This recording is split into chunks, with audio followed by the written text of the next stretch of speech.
So, beloved, the ideas in the mind of God are both masculine and feminine. Every divine attribute of Allah has a masculine and feminine manifestation, and that harmonious blending of male-female energy is essential to all life. You want to know something? You want to learn something? Have some wisdom to take with you? Look at Study Guide 19A.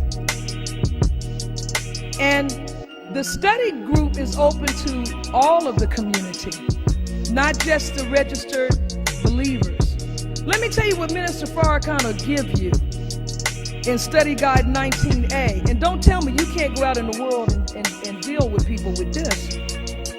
He teaches of the history of the Bible, the Holy Quran, the 25,000-year cycle. He teaches the transmission of the wisdom of God through human beings.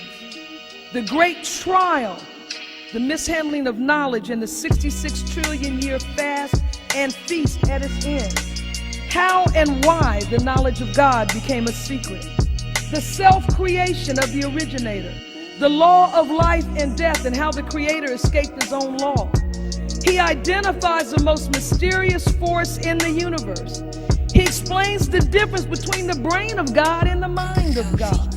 He describes the origin of thought and the thought that gave rise to the brain.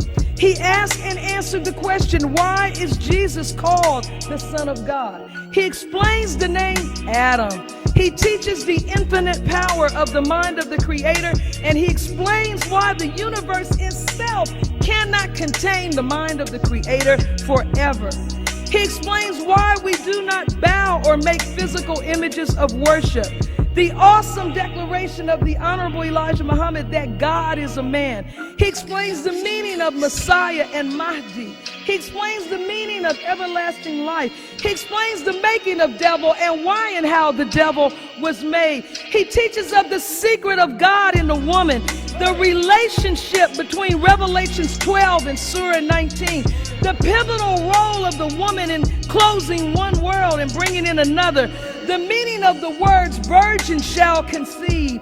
He teaches of the birth of Master Farad Muhammad and proves who he is, proves who the Honorable Elijah Muhammad is, and tells us of his mission as a witness bearer of the Messiah. Do you think that study guide might be of interest to you? One thing is certain, it is time to end. I want to thank all of you. I am just overwhelmed with the blessings in my life to be allowed to see you again, to be with you again, and to be honored to have time on this rostrum. Thank you for listening here in Mas Mariam, all over the Nation of Islam. May Allah continue to bless us all. Thank you, Minister Farrakhan, Mother Khadijah. Thank you, Minister Ishmael. May Allah bless all of us with love. Assalamu alaikum. Assalamu alaikum, family. I'd like to wish you all the best of peace, love, and happiness, and that you are inspired, motivated, uplifted, and enlightened from the viewing and sharing of this content. I'd furthermore like to invite you over to the Closing the Gap podcast every Sunday, 8 p.m. Eastern Standard Time, where we discuss the profound book, Closing the Gap, interviews of the heart, mind, and spirit of the Honorable Minister Louis Farrakhan, a God in our midst. I thank you again for subscribing and hitting the like button as we push forward in the works of freedom, justice, and equality. Brother Camille, we are Farrakhan.